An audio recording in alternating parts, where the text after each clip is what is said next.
Hello friend, OCCY विपुल sir में आप लोगों का बहुत बहुत स्वागत है। दोस्तों, हम इस चैनल पे हिंदी पढ़ाएंगे।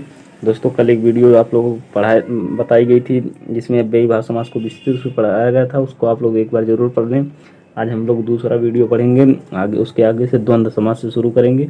दोस्तों चलिए देखिए, जो लोग अभी तक वीडियो को नहीं देखे हैं एक बार ज़रूर देख लें, तब उसके बाद अगली वीडियो देखें, नहीं तो समझ में नहीं आएगा। चलिए दोस्तों, द्वंद्व समास से शुरुआत करते हैं। द्वंद्व समास।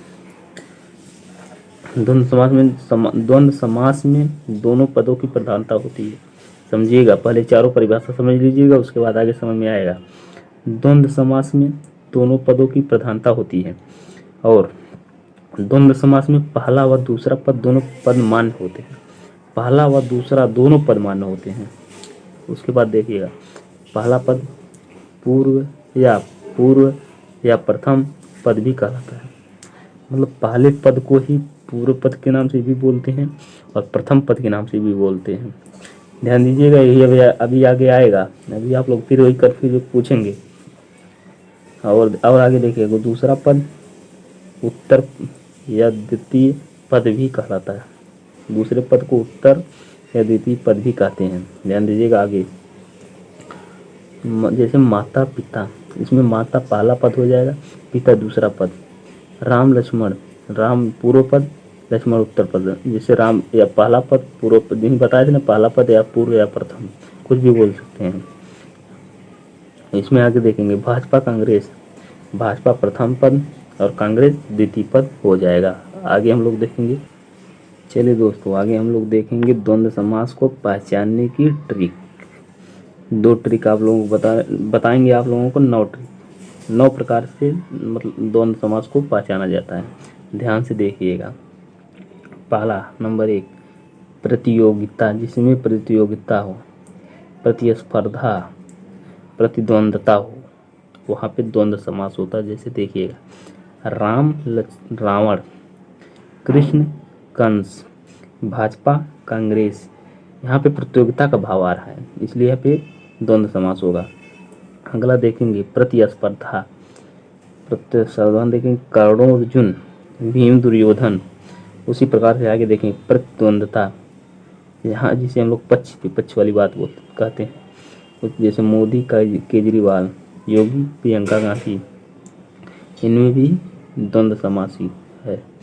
अगला 2 नंबर देखेंगे, विलोम शब्द, जैसे लाभ हानि, जय पराजय, सुख दुख, रात दिन, इनमें भी द्वंद्व समास ही है। अब अगला हम लोग 3 नंबर देखेंगे। 3 नंबर है योजक चिन्ह। जहाँ पे योजक चिन्ह लगा हो बीच में, वहाँ पे भी होता है द्वंद्व समास। जैसे माता पिता, इनके बीच में देखिए योजक चिन्ह लगा है, जिसे पितरों बोलते हैं, यहाँ पे भी द्वंद्व समास होगा। संज्ञा सर्वनाम विशेषण क्रिया की जहाँ पे आवृत्ति या पुनरावृत्ति होती है, वहाँ पे भी द्वंद्व समास होता है। जैसे लड़का लड़का, अपना अपना, सुंदर सुंदर, चढ़ चढ़, राम राम, आप, हरा हरा। बीच में देखिए योजक चिन्ह भी लगा है, ध्यान दीजिएगा। अगला हम लोग देखेंगे, अर्ध आवृत्ति या पुनरुक्ति शब्द जहाँ पे आए, वहाँ पे भी द्वंद्व समास होता है। ध्यान से देखिएगा, चाय वाय, दाल वाल, धागा वागा, इसमें भी द्वंद्व समास ही है। आगे हम लोग देखेंगे। चलिए दोस्त, आगे देखेंगे। अगला हम लोग पढ़ेंगे 6 नंबर, जहाँ पे संबंध बताया जाए। संबंध, जैसे किसी के बीच में जहाँ संबंध बताया जाता है, वहाँ पे भी द्वंद्व समास होता है। जैसे देखेंगे, राम और लक्ष्मण, लव और कुश। राम और लक्ष्मण के बीच संबंध बता रहा है, लव और कुश के बीच के संबंध बता रहा है, यहाँ पे भी द्वंद्व समास होगा। उसी प्रकार से आगे देखेंगे, 2 से अधिक शब्दों का योग, जहाँ पे 2 से अधिक शब्दों का योग हो, वहाँ पे भी द्वंद्व समास होता है। जैसे आन बान शान, रोटी कपड़ा मकान, लाल बाल पाल, तन मन धन। यहाँ पे देखिए 2 से अधिक शब्द आए हैं, इसलिए यहाँ पे भी द्वंद्व समास होगा। अब अगला नंबर, जहाँ समास विग्रह करते समय और व या अथवा च का प्रयोग हो, वहाँ पे भी द्वंद्व समास होता है। अब हम लोग अगला देखेंगे। चलिए अब हम लोग 9 नंबर देखेंगे। 9 नंबर क्या है? 1 से 10 तक, ध्यान दीजिएगा, सबसे इम्पोर्टेंट ये है। 1 से 10 तक संख्याओं को छोड़कर, 1 से 10 तक संख्याओं को छोड़कर तथा 20, 30, 40, 50, 60, 70, 80, 90, 100, 1000, लाख, करोड़ को छोड़ सभी संख्याओं में द्वंद्व समास कहलाता है। ध्यान दीजिएगा क्या बोल रहे हैं हम।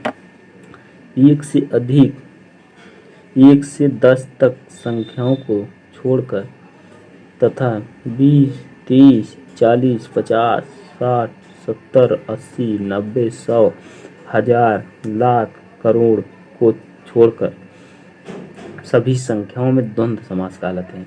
जैसे एग्जाम्पल देखेंगे, एक एक, एक और एक, 10 20, 10 और 20 15, 10 और 5 55, 50 और 5 92, 90 और 2। ये सब द्वंद्व समास के एग्जाम्पल थे। दोस्तों द्वंद्व समास खत्म होता है। अब हम लोग अगला समास पढ़ेंगे। चलिए हम लोग अब अगला समास पढ़ेंगे, 3 नंबर समास। पहले हम लोग अव्ययी भाव पढ़े, फिर द्वंद्व पढ़े, अब तीसरा पढ़ेंगे कर्मधारय समास। आज हम लोग कर्मधारय समास पढ़ेंगे। कर्मधारय समास पहला देखेंगे, कार्य धारण करने वाला, कार्य धारण करने वाला, जैसे चाय वाला, पान वाला, दूध वाला, अखबार वाला, इसमें कर्मधारय समास है। दूसरा देखेंगे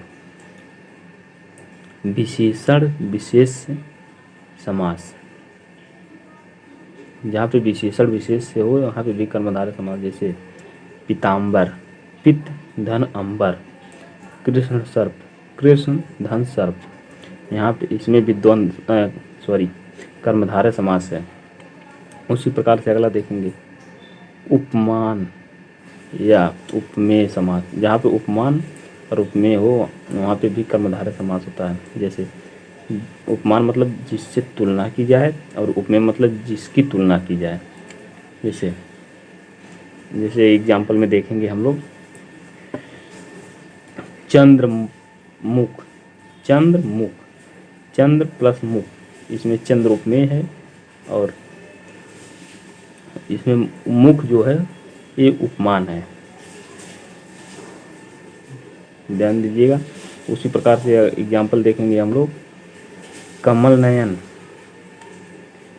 कमल प्लस नयन, देहलता, मृग नयनी, कनकलता, गजगामिनी, इनमें भी कर्मधारय समास ही है। आगे हम लोग देखेंगे, जहाँ पर गुण और गुणी की विशेषता बताई जाए वहाँ पे भी कर्मधारय समास होता है। जैसे देखिए वीर पुरुष, साहसी सैनिक, कर्मठ नेता, ईमानदार शिक्षक, इनमें भी कर्मधारय समास है। इन्हें जहाँ पे ऐसा वर्ड आए उसमें भी कर्मधारय समास ही होगा। अब अगला समास हम लोग पढ़ेंगे द्विगु समास। द्विगु समास की परिभाषा हम लोग आगे बताएंगे। पहले आप लोगों को एग्जाम्पल बताते हैं, आगे इसकी परिभाषा बताएंगे।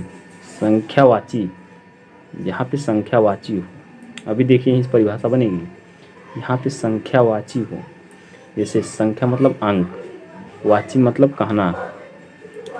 जैसे देखेंगे दोपहर,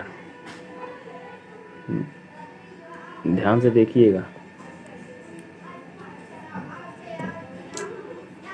जैसे दोपहर, पंचवटी, एक दंत त्रिभुज, मतलब देखिए इसमें संख्यावाची का है। संख्या मतलब 2 हो गया, पंच आ रहा है, एक आ रहा है। उसी प्रकार देखेंगे हम दूसरा देखेंगे, जहाँ पे संख्यावाची हो और समूहवाची हो वहाँ पे द्विगु समास होता है। यही परिभाषा बनेगी आगे। समूहवाची में देखेंगे सप्ताह, 7 दिनों का समूह, अष्टमी। 8 दिनों का समूह, दशक, शतक, शताब्दी, चवन्नी, लखपति, करोड़पति, अरबपति। इन सब में भी द्विगु समास है। अब आगे हम लोग इसकी परिभाषा देखेंगे।